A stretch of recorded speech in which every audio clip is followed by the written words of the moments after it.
morning, YouTube. My name is Will. This is my Evo 8 RS. Of course, you know Lotus and Enzo. Hey, we're going to talk about why the Evo is quite literally the best car you can buy. Lotus, I know, bud. Somebody let off fireworks midday in August. The reason the Evo is the best car really boils down to four things. Its practicality, its value, its ability to do anything racing-wise, and its motor.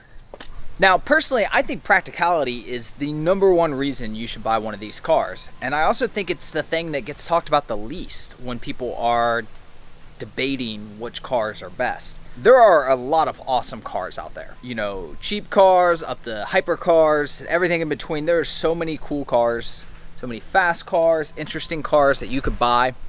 But I think one thing that people forget is, you know, people love to say like, oh, if you could only have one car, what would it be? And it's always something like, oh, a Ferrari or a Lamborghini or something.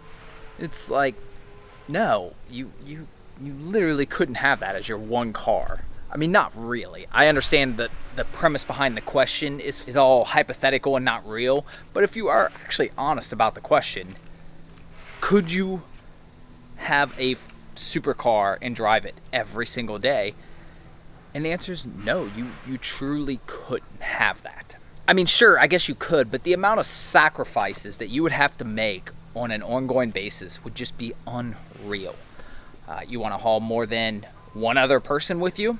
Not going to happen in something like a supercar or even something like a Corvette or a Honda 2000. So let's talk more about practicality. Now you get this nice, cool new car, whatever it may be. You show up to a group of your friends and they say, oh, it's such a nice car, I'd love to go for a ride. Okay, great, everybody form a line and I'll take each one of you for a ride one at a time. That's not cool, that's not fun. No, we've got 4 doors, we've got 5 seats, and if you're creative, you could technically probably fit more than 5. Don't do that though. So, not only do you have the added benefit of getting to cart around multiple people at a time if you want, but you also get the added benefit of getting to scare multiple people at a time. You know, they always say things are better with friends, and trust me, if you want to scare a friend in a car, it's much more fun when you can scare 4 of them all simultaneously. Trust me, I know. Next, let's talk about not only how much fun cars like this can be, but how a car like an Evo can be fun every day of the year. My first cars were Mustangs, and I still like Mustangs. V8, lots of torque, rear-wheel drive, there's a lot of fun you can have with that, I'm not denying that. However, if it's raining or snowing or anything like that, and you're sitting at a red light and you're like, man, I'd really like to, you know, my lane ends, I'd really like to get past this minivan that's going 10 miles an hour. Well, in the snow in a Mustang, even with some good tires, it could be a little dicey. No problem in an Evo. Doesn't matter.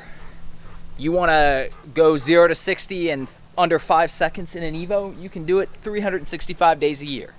Well, probably more like 300-ish days a year, because if you're doing it at every red light, you're going to burn through a lot of clutches. But that's not the point. The point is you can go fast all year round thanks to the amazing all-wheel drive system in the Evo 8s and 9s. And I know this video isn't really talking about the 10s, but the 10 system is even better. And last but not least, if you somehow make the mistake of accidentally getting married and having up to 3 kids, well, you can fit that too. So no need to invest in the minivan or pups. Pups fit. All right, buddy. I know it's hot out here, isn't it? All right, so let's talk about the motor. Now, I realize mine has 150,000 miles and isn't exactly the most sparkling thing you've ever seen. However, there's still not too many cars out there for the price range that you can go out pick up used that have 300 horsepower thereabouts. There's even less that can become 400 with some bolt-ons. There's very few that can become 500 with some more bolt-ons, and you could probably count on one hand the number that you could spend a few thousand to go beyond and get 6, 7, 8, 900 horsepower.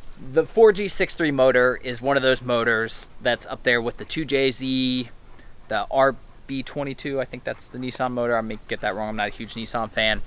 The LSX, it's just one of those motors that whatever you want to do to it, it's fine, it'll take it. You want to put on a turbo the size of your head, fine.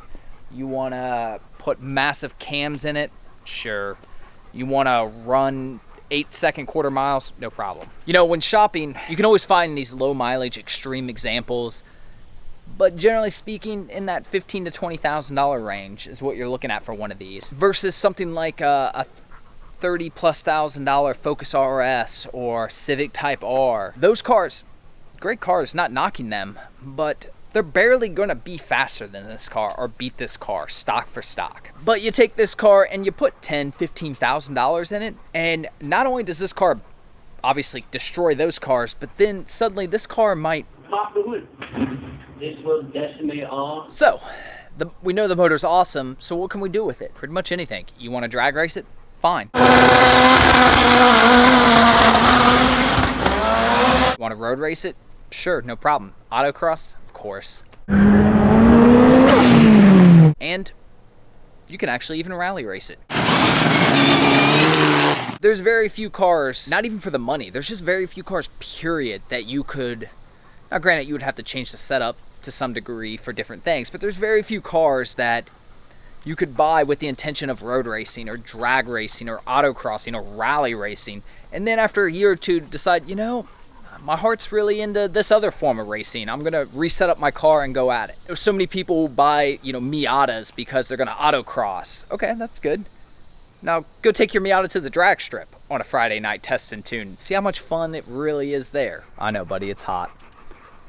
We're almost done though. Nothing against the Miatas per se, not my personal favorite, but I get the appeal to them. But the point is, there's just so many cars like that that are, you know, they're great cars in their lane, but they can't do it all like the Evos potentially can. And finally, value. Value, I think, is a thing that doesn't get talked about enough in car buying, period. You know, you see this a little bit in like Buyer's Guide. What's the one? The common one that I think is stupid. What's it called? Really can't remember. I don't know. I'll put it on the screen or something maybe. You all know it. I know it. I don't trust it, but Consumer Reports. That's it. Consumer Reports. Hate that magazine. I hate that thing. It just doesn't, I feel like it panders to everybody and therefore appeals to nobody. I don't know. Maybe it's just me. You know, but I've seen where they factor in like depreciation and stuff, and I think that's something that so many people miss out on when they're looking at cars. You go and you buy something like this. You spend 15, 20 grand.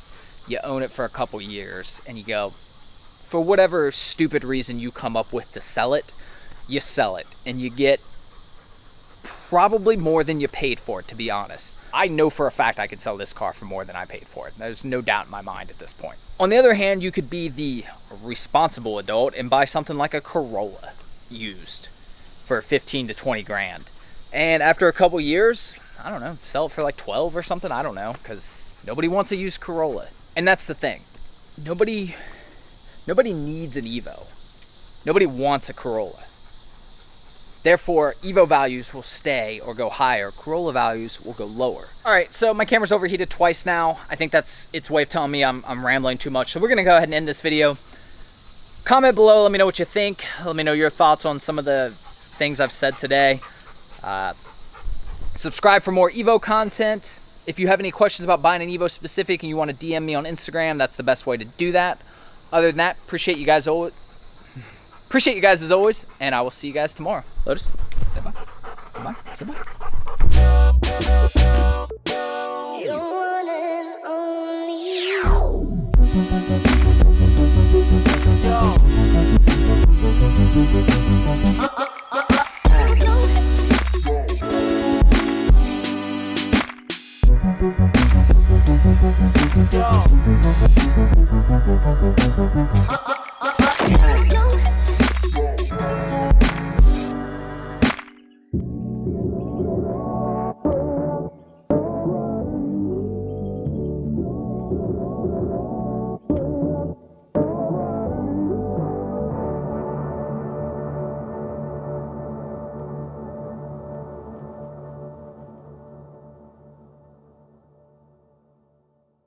Don't worry, if all those friends bring a bunch of crap with them, the trunk on the 8s and 9s is huge. You can fit a lot, let's put it that way. On the 10s, not so much.